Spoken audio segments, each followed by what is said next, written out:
জুলাইয়ের ঘোষণাপত্র বিষয়ক আমাদের লিফলেট প্রচার জনসংযোগের যে কার্যক্রম চলছে সারা দেশব্যাপী, তারই ধারাবাহিকতায় আজকে শাহবাগ থানার অন্তর্গত বিভিন্ন জায়গায় আমরা আমাদের নাগরিক কমিটির নেতৃবৃন্দ এবং বৈষম্যবিরোধী ছাত্র আন্দোলনের নেতৃবৃন্দ আমাদের লিফলেট বিতরণ কার্যক্রম আমরা সম্পন্ন করেছি।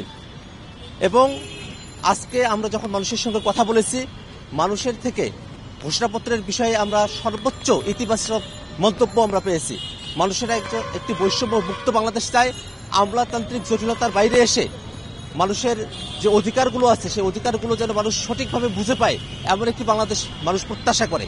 একই সাথে মানুষের জীবন এবং জীবিকার নিরাপত্তা মানুষ চায়, অর্থনৈতিক মুক্তির কথা মানুষ বারবার বলছেন। একই সাথে আমাদের দীর্ঘদিনের যে লড়াই সংগ্রামের ইতিহাস, সেটাকে যেন আমরা ভুলে না যাই, সেই লড়াই সংগ্রামের ইতিহাসগুলোকেও এই ঘোষণাপত্রে অন্তর্ভুক্ত করার দাবি মানুষ জানিয়েছেন। সামগ্রিকভাবে বাংলাদেশের মানুষ একটি নতুন বাংলাদেশের প্রত্যাশা করছেন। অতীতের সমস্ত জঞ্জালকে পিছনে ফেলে এসে ফ্যাসিবাদ মুক্ত এক নতুন গণতান্ত্রিক বাংলাদেশের প্রত্যাশা করছেন সবাই। একটি কল্যাণমুখী রাষ্ট্র যেন বাংলাদেশ হয়ে ওঠে, সেই প্রত্যাশাও সকলের আছে বলে আমরা তাদের থেকে মন্তব্য পেয়েছি। ৭১-এর মুক্তিযুদ্ধকে অনেকেই ৭২-এর সংবিধানের পক্ষে ঢাল হিসেবে ব্যবহার করবার চালাকি বুদ্ধিটা করে যাচ্ছেন। আমরা স্পষ্ট করে বলি,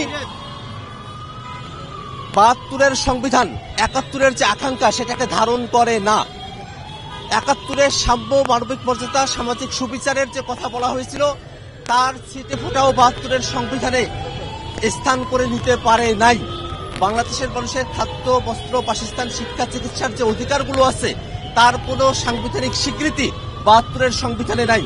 ৭২-এর সংবিধান এমনভাবে তৈরি করা হয়েছে যার মধ্য দিয়ে একজন প্রধানমন্ত্রী সাংবিধানিক প্রক্রিয়াতেই স্বৈরাচারী হয়ে ওঠার সক্ষমতা অর্জন করতে পারেন।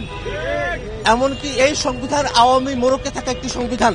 এই সংবিধানের ১/৩ আজীবনের জন্য সংশোধনের অযোগ্য করে রাখা হয়েছে। এমত অবস্থায় ৭১-এর মুক্তিযুদ্ধ এবং ২৪-এর যে আমাদের অভ্যুত্থান, প্রত্যেকটা জিনিসের আকাঙ্ক্ষাকে ধারণ করতেই আমাদের নতুন সংবিধান প্রয়োজন। বৈষম্যবিরোধী ছাত্র আন্দোলনের ডাকে গত ৩১শে ডিসেম্বর জুলাই অভ্যুত্থানের ঘোষণাপত্র পাঠের সিদ্ধান্ত গ্রহণ করা হয়েছিল। তারই আগের রাতে সরকারের তরফ থেকে সকল রাজনৈতিক পক্ষ এবং দলের সঙ্গে ঐক্যমতের ভিত্তিতে জুলাই অভ্যুত্থানের ঘোষণাপত্র পাঠের সিদ্ধান্ত জানানো হয়। সেই কারণে আমরা সেই দিন ৩১ তারিখ ঘোষণাপত্র পাঠের কর্মসূচি স্থগিত রাখি। কিন্তু ঘোষণাপত্র যে হবে এটা সরকারের পক্ষ থেকেও কনফার্মেশন আছে, আমাদের পক্ষ থেকেও জোরালো দাবি আছে। আমরা ১৫ তারিখের মধ্যেই যেন সরকার এই দাবি বাস্তবায়ন করে, সেই জন্য আমরা সরকারের কাছে আহ্বান জানিয়েছি। সরকারের তরফ থেকে এখনো পর্যন্ত দৃশ্যমান কোনো পদক্ষেপ আমরা খেয়াল করিনি।